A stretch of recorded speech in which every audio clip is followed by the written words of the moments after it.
Bicara tentang body transformation, memang memiliki bentuk tubuh yang ideal dengan kadar otot yang seimbang dan kadar lemak yang rendah adalah impian banyak orang. Namun beberapa dari kita tidak mengetahui caranya sehingga hasil yang didapatkan tidak maksimal. Sebelum gua masuk ke dalam penjelasan lebih detail tentang gerakan-gerakan latihan otot, gue ingin menjelaskan tentang fundamental body transformation supaya penjelasan yang gue sampaikan ini lebih komprehensif dan hasil yang kita dapat lebih maksimal. Pembahasan ini secara garis besar akan gue bagi 3. Pertama, mindset dari body transformation itu, kemudian yang kedua latihan yang baik, dan yang ketiga program diet. Yang pertama, mindset. Tentukan tujuan kalian atau target kalian ingin membentuk badan dengan size seperti apa. Ada beberapa orang yang prefer dengan size besar, ada juga yang prefer dengan estetik. Yang mana aja gak masalah selama ini membuat kamu menjadi lebih baik. Dengan menentukan target ini, kamu akan bisa memvisualisasikan dirimu akan memiliki bentuk badan seperti apa, sehingga kamu akan terus termotivasi untuk latihan. Kemudian ini juga adalah long journey, perjalanan panjang, tidak ada yang namanya instan. Bahkan kamu harus menjadikan latihan atau diet ini menjadi habit kamu. Ada pepatah yang mengatakan use it or lose it. Ketika kamu jarang menggunakan ototmu, maka kamu akan kehilangan otot. Itu sebabnya orang yang jarang bergerak, dia akan menjadi under muscle dan juga kadar lemaknya akan naik. Dan perlu dipahami bahwa no drugs, no steroid, dan juga jalan pintas. Tidak ada yang namanya magic pill atau jalan yang instan. Ini semua harus disiplin dan komitmen. Pemahaman tentang menggunakan steroid di awal-awal kamu nge-gym itu adalah mindset yang 100% salah besar. Karena apa? Kamu harus memaksimalkan potensi natural yang kamu miliki. Penggunaan steroid sendiri itu juga memiliki banyak impact negatif atau bahaya, mulai dari masalah reproduksi, kemudian stroke, dan juga jantung. Bahkan atlet binaraga internasional sekalipun mereka menggunakan steroid pada saat mereka sudah berada di level maksimal natural mereka, bukan gujur-gujur nge-gym, baru nge-gym 1 hari udah langsung pakai steroid. Memang penggunaan steroid ini di kalangan kita di Indonesia cukup tabu. Namun kalau kamu ingin menjadi atlet, ya nggak masalah, kamu bisa pakai itu. Tapi kalau kamu tidak ingin menjadi atlet, lebih baik hindari. Kemudian kamu harus hindari makanan-makanan yang tinggi kalori dan zero nutrisi karena tidak baik buat badan, hanya akan menambah kadar lemak. Contoh misalkan kue tart. Kue tart itu tinggi kalori namun zero nutrisi. Beralih dari mindset, kita masuk ke dalam bagaimana latihan yang baik. Bagaimana latihan yang baik akan gue bagi lagi menjadi 6 topik bahasan. Yang pertama, workout program. Kedua, perfect form. Ketiga, time under tension. Keempat, hipertrofi. Kelima, progressive overload. Dan yang keenam, cardio. Untuk workout program ada beberapa metode. Yang pertama, push pull leg. Yang kedua, upper body lower body. Yang ketiga, dada tricep, back bicep, shoulder, abs, dan legs, dan mungkin masih banyak lagi ya. Tapi kalau gue pribadi, gue lebih suka dengan program latihan push pull leg. Push itu maksudnya fokus dengan gerakan-gerakan yang mendorong seperti gerakan pada otot dada, otot bahu, dan juga tricep. Sedangkan pull itu fokus pada gerakan-gerakan yang menarik seperti latihan back, trapezius, dan juga bicep. Sedangkan leg gue biasanya kombinasiin dengan latihan perut atau abs. Yang mana aja program latihan kamu nggak masalah, yang penting untuk hasil yang maksimal, kamu usahakan latih muscle group dari yang gue sebutin sebelumnya itu minimal dilatih 2 kali seminggu. Contoh otot dada, maka otot dada ini harus dilatih 2 kali seminggu demi progres yang optimal. Kalau untuk cowok itu fokusnya keseluruhan otot yang dimiliki ya. Namun kalau untuk perempuan, gerakan-gerakan latihan pada perempuan itu banyaknya fokus di glutes atau di otot bokong. Sedangkan untuk otot-otot yang lain dapat mengikuti dengan porsi latihan yang secukupnya. Kemudian untuk klasifikasi otot, gue bagi 2, yaitu otot besar dengan otot kecil. Otot besar misalkan contoh otot dada, back, shoulder, dan juga kaki. Sedangkan untuk otot kecil gue klasifikasiin contoh trapezius, yaitu otot leher, kemudian tricep, bicep, forearm, betis, dan juga perut. Untuk latihan otot besar ini diusahakan 4-5 variasi gerakan. Sedangkan untuk otot kecil kamu dapat latih 2-3 variasi gerakan. Untuk satu variasi gerakan dapat dilakukan 3-4 set.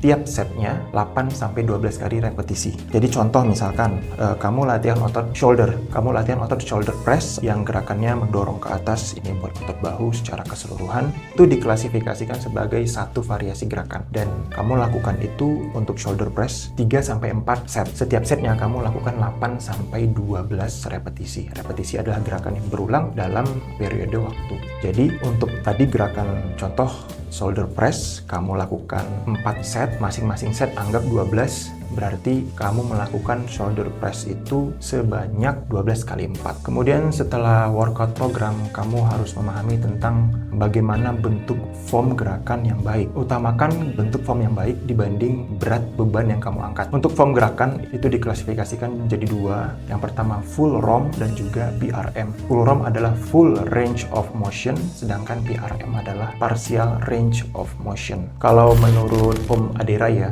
latihan beban bukan hanya sekedar memindahkan beban dari poin A ke poin B, tapi memindahkan beban dari poin A ke poin B sambil fokus pada otot yang ditarget, kemudian time under tension, kamu pelan-pelan angkatnya dan juga turunnya untuk memaksimalkan pertumbuhan otot yang kamu targetin. Time under tension maksudnya adalah periode waktu ketika kamu memindahkan beban dari poin A ke poin B untuk memaksimalkan pertumbuhan otot yang kamu miliki. Biasanya mulai dari 3 detik sampai 5 detik. Jadi ketika kamu misalkan contoh melakukan gerakan shoulder press ini kamu dorong ke atas pelan-pelan, pas naik 3 detik, turunnya 3 detik. Sehingga otot bahu yang kamu latih tadi benar-benar merasakan stres dari beban yang kamu angkat. Kemudian beranjak dari time under tension, kita masuk ke hipertrofi. Hipertrofi ini adalah kondisi di mana sel-sel pertumbuhan otot aktif. Untuk mengaktifkan tumbuhan otot ini, menurut penelitian ada sweet spotnya, yaitu ketika kamu mengangkat beban, kamu melakukan di antara repetisi 8-12 repetisi. Kemudian progressive overload. Progressive overload atau train to failure adalah kondisi di mana tubuh tidak dapat mengangkat beban yang kamu angkat secara sempurna. Penggabungan hipertrofi dengan progressive overload itu adalah metode yang paling efektif untuk mengaktifkan muscle growth. Jadi ketika hipertrofi tadi kamu lakukan satu gerakan di repetisi 8-12 repetisi, ketika kamu melakukan di antara 8-12 itu kamu bener-bener sampai nggak bisa ngangkat. Misalkan tadi kamu latihan shoulder press ini kan harusnya kan full ROM-nya dari sini sampai ke atas dorong. Nah tapi ketika di repetisi anggaplah 8-12 kita ambil tengahnya 10, di repetisi 10 kamu udah sampai nggak kuat nih, bener-bener nggak kuat, bahkan tanganmu sampai gemeteran dan nggak bisa full sampai atas. Nah itu kamu sudah memasuki train to failure atau progressive overload. Nah setelah itu kamu dapat meletakkan bebannya dan otomatis mekanisme pertumbuhan otot itu akan aktif. Kemudian untuk workout program yang terakhir yaitu kardio. Tujuan dari kardio ini untuk meningkatkan kemampuan kardiovaskular kamu dan juga fat loss. Untuk kardio yang efektif, kamu harus memahami zona-zona kardio itu ada dari zona 1 sampai zona 5. Untuk metode yang paling efektif dalam fat loss, menurut penelitian itu ada di zona 2 dengan durasi total kamu kardio selama seminggu itu ada di kisaran 150 menit durasi kardio. Kardio di zona 2 itu sudah cukup efektif untuk membakar lemak, dan juga kardio di zona 2 itu memberikan stress level ke tubuh yang cukup rendah sehingga keesokan harinya kamu masih tetap bisa berolahraga atau workout dengan maksimal. Ciri-ciri kardio di zona 2 adalah yang pertama, kondisi badan tidak dalam kondisi berlari namun tidak dalam kondisi berjalan. Kemudian detak jantung kamu berada di bawah 180 dikurangin usia kamu. Kemudian keesokan harinya badan kamu tidak terlalu stres karena akibat dari kardio yang kamu lakukan di hari kemarin. Sedikit tips atau saran, kardio ini bisa kamu lakukan setelah kamu latihan beban supaya performa kamu ketika latihan beban tidak terganggu. Atau kamu sisipin satu hari full kamu latihan khusus untuk kardio saja. Kamu kardio bisa di luar ruangan atau di outdoor, atau kalau misalkan kamu treadmill, kamu bisa set elevasi treadmill kamu di level maksimal, kemudian setting speednya tidak terlalu cepat namun tidak terlalu lambat, sehingga kamu tidak dalam kondisi berlari namun tidak dalam kondisi berjalan. Kamu ada di kondisi di antara berjalan dan berlari. Yang terakhir, proper diet. Diet artinya mengatur pola makan. apa yang kamu makan, bagaimana kamu mengolah makanan tersebut, porsi makanan yang kamu makan, dan juga timing kamu makan makanan tersebut. Diet bukan berarti tidak makan, diet juga bukan berarti kamu dalam kondisi kalori defisit yang terlalu besar. Karena ketika tubuhmu dalam kalori defisit yang terlalu besar, tubuhmu hanya akan mengaktifkan defensive mode sehingga kamu tidak akan membakar lemak. Alih-alih kamu ingin menurunkan kadar lemak kamu atau fat loss, yang ada malah kadar lemaknya nggak turun-turun. Akhirnya metabolisme tubuhmu akan crash. Kalori defisit yang terlalu besar dalam jangka waktu lama juga akan menimbulkan berbagai macam penyakit, mulai dari lambung hingga ginjal. Dalam mengatur pola makan, baiknya kamu hindari refined sugar atau gula olahan, contoh seperti gula pasir, karena ini akan membuat insulin kamu crash, sehingga membuat penumpukan lemak di badan. Kemudian selain refined sugar, kamu juga harus perhatikan makanan kamu harus rendah kolesterol dan juga lemak jenuh, karena kolesterol dan lemak jenuh ini dapat menghambat pembuluh darah kamu sehingga berpotensi mendatangkan berbagai penyakit seperti stroke ataupun jantung dan juga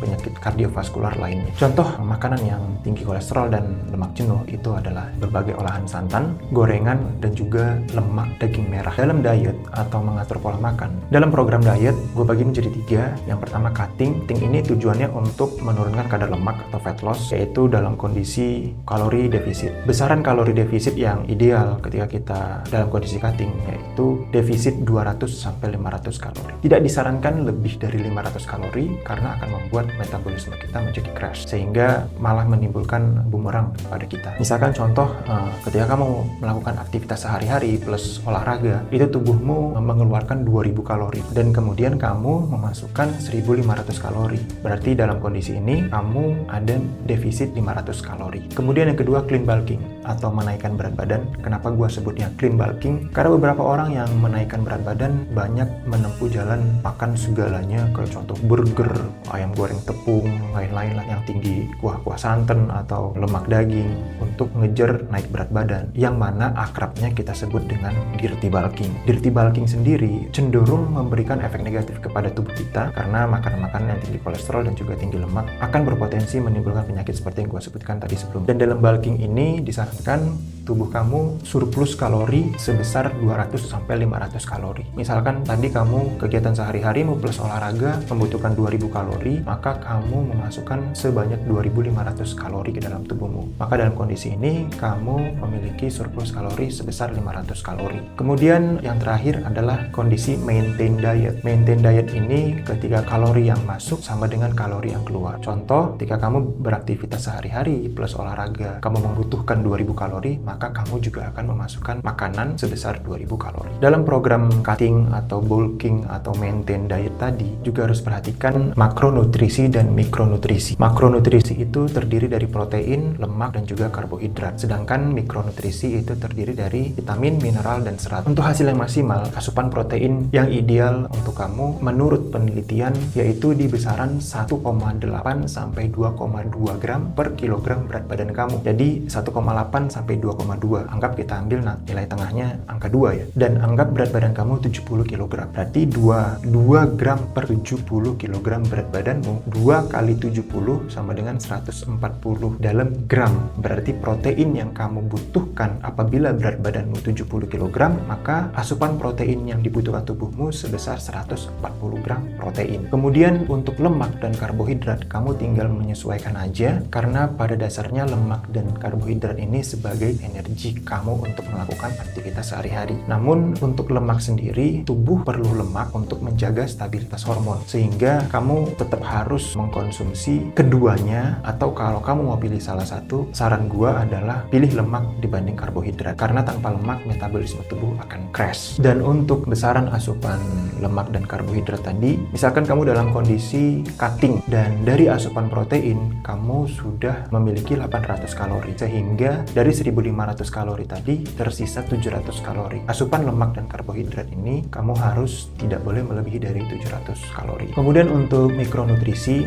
khususnya serat, saran gua ketika kamu banyak mengkonsumsi protein, otomatis kentut lu juga bau dan pup lu juga jadi lebih keras, sehingga serat ini diharapkan dapat memperlancar saluran pencernaan kamu dan menghindari kamu dari penyakit ambeien. Selalu ingat bahwasannya dalam program diet, hindari makanan yang tinggi kalori dan zero nutrisi, karena itu tidak baik buat badan kamu dan juga kesehatan kamu, karena dari tinggi kalori dan zero nutrisi ini tidak ada manfaatnya sama sekali. Kemudian bahwa makanan yang enak belum tentu sehat. Banyak sekali kuliner di Indonesia ini yang memang didesain bukan untuk sehat, tapi memang ngejarnya enak, sehingga kayak contoh lemper, terus kue lapis, yang kayak gitu gulanya tinggi karena keadaan proses pembuatannya naruh gula nggak mikir-mikir. Pilihlah makanan yang memang baik untuk tubuh. Selalu tanamkan bahwasannya kamu ini makan untuk tubuhmu, sehingga kamu akan lebih bijaksana dalam mengkonsumsi makanan. Nah, segitu aja dari gua. Kalau gua rekap dari pembahasan gua, kamu harus pahami dulu mindsetmu, bahwasannya ini adalah long journey, bukan instan. Hindari steroid dan juga drug yang sejenisnya, karena tidak ada magic pill di dalam membentuk badan. Kemudian kamu juga harus memiliki program latihan yang baik, dan bagaimana melakukan latihan tersebut, full range of motion, terus time under tension, hypertrophy, progressive overload,